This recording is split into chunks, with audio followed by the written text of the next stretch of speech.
नमस्कार मंडळी, स्वागत आहे आपल्या यूट्यूब चॅनलवर. ठरलं तर मग या मालिकेच्या पुढील भागात आपल्याला असं पाहायला मिळतं की आता अर्जुन आणि सायली दोघेही बेडरूममध्ये असतात. तेव्हा सायली आता अर्जुनला विचारते, ते रिपोर्ट किती हुबेहूब खरे असल्यासारखे वाटत होते, तुम्ही पाहिलं ना? म्हणजे ते एका खऱ्या रिपोर्टनुसार दिसले नसते ना? ते कोणाच्या लक्षात सुद्धा आलं नसतं की ते खोटे रिपोर्ट्स आहे म्हणून. तेव्हा आता अर्जुन म्हणतो, पण महिपतला नेमके ते रिपोर्ट कोणी बनवून दिले याचा तपास करायला पाहिजे. च्या पाठीमागे लागायलाच हवं. तर नेमके आता उद्या मी टेलिकॉम कंपनीमध्ये जातो आणि तपास करतो आणि ते सगळे पुरावे गोळा करतो.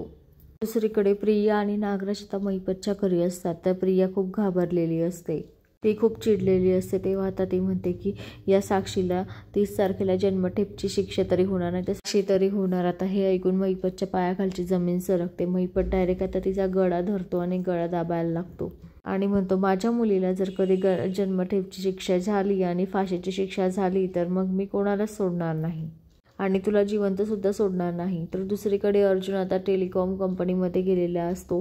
त्याच्यासोबत आता चैतन्य आणि रविराज सर सुद्धा असतात. ते रिपोर्ट महिपत शिकरेने बनवून घेतले का असं ते विचारत असतात. तेव्हा 2023चे सर्व रेकॉर्ड चेक करत तो टेलिकॉम कंपनीचा मालक सांगतो की आमच्याकडून कोणीच ते रिपोर्ट बनवून घेतले नाही आहे, नाही ना पोलिसांनी बनवून घेतले आहे, ना आमच्याकडून ती चूक झाली आहे, नाही आम्ही ते रिपोर्ट कोणाला दिले आहे. आता त्याचं हे बोलणं ऐकून आता अर्जुनला वेगळी शंका आलेली असते.